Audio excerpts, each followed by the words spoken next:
Hi, I hope you're all well today. I just wanted to do this quick video and encourage every one of you, especially our sisters going through the infertility, our sisters that have had miscarriages, that have had stillbirths, have had babies born sleeping, babies they had hope and aspirations for. I just wanted to do this to encourage you and let you know that, listen, as long as you have life, you have hope. As long as you're trying, as long as you get up in the morning to go, listen, you are my warrior woman. You are everything that makes somebody a warrior. And this afternoon, where I am, it's afternoon, so this afternoon I just wanted to share this with you. Sometimes you may think that you're alone in this struggle. Sometimes you may think that you've done everything there is to do and you need to give up. But trust me, it is when you feel like giving up, that's when your hour of visitation comes. So do not give up.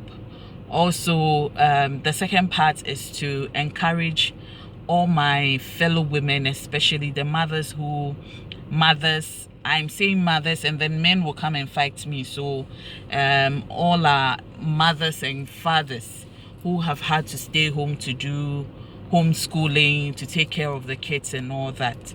I know yesterday there was the address by our president on the new measures.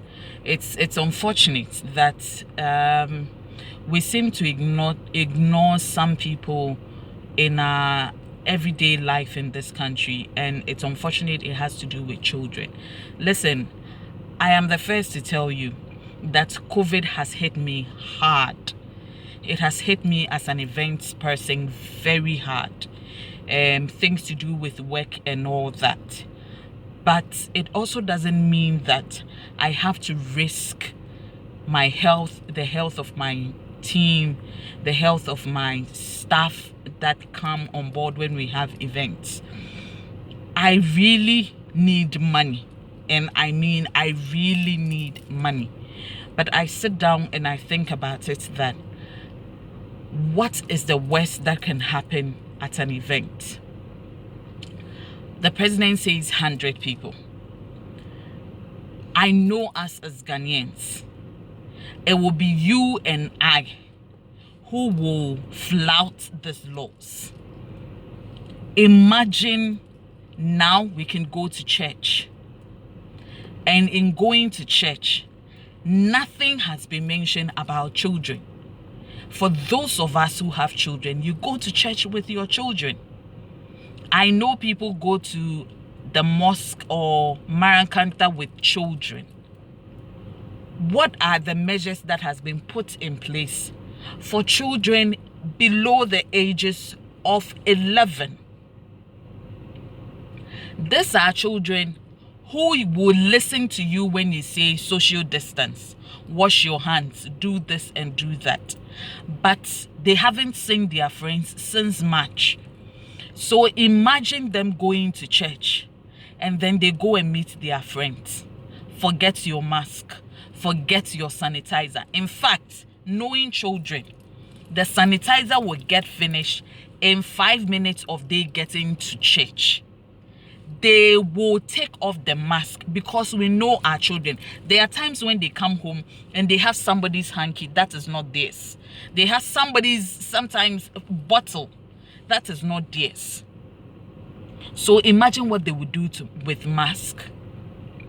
I don't know about you, but me, I haven't heard anybody talk about Sunday school. So I am pleading with you. I beg you. I know it is hard. It is hard with them at home. It is hard doing this online school. But you have them at home. You have a home in the first place for them to be in. You have protected them since March. Please, no matter how hard it is, continue. Do not let that child become a statistic. It is better they are home. If you want to go to church and you do not have anybody at home, I am begging you, do not make the mistake of dragging them along. That initial talk that came that Africans are not will not get COVID because of the climate and the humid and all that. Today we are at 8,808 or 818 or thereabout, but we are past 8,000. 36 people have died, or 32, one of them. And yesterday when the president spoke, he said there were some in critical conditions. If you haven't seen anybody getting COVID that you know, it does not mean that it is not out there. It is out there. I know somebody who has somebody very close to me who has COVID, and her experience is not the best. I know you will complain about work and office hours and all that. The church you have to go to is you. Sometimes that is what we seem to forget. You are the church. All this months that we haven't gone to church, tell me if just one of your prayers haven't been answered.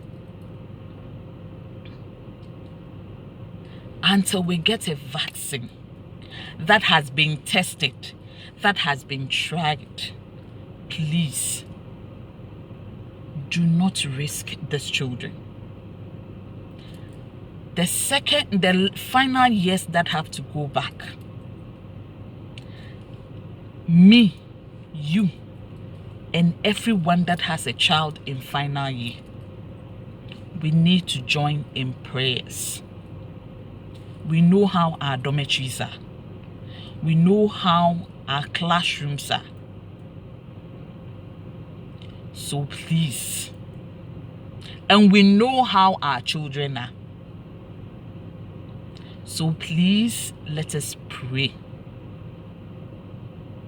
Let us all join hands and pray. But I am begging you, those of us with children in the preschool stage, in lower secondary, in primary school, lower primary and upper primary, and those of us with aged parents, because we also seem to forget that aged people are the ones who this affects most. Aged people, grandparents, please check up on them. Get in touch with them. If they are marketing, it has to be done for it to be brought home to them. Do it for them. Now, it is up to me and you to protect ourselves and our loved ones. The 100 people at a church, I don't know if you are now going to pre-book before you go, so that when you get there, it won't be that somebody came before you, so you are not part of the 100. I don't know whether they would disinfect every chair and every offertory bowl before the next batch of 100 will have a service.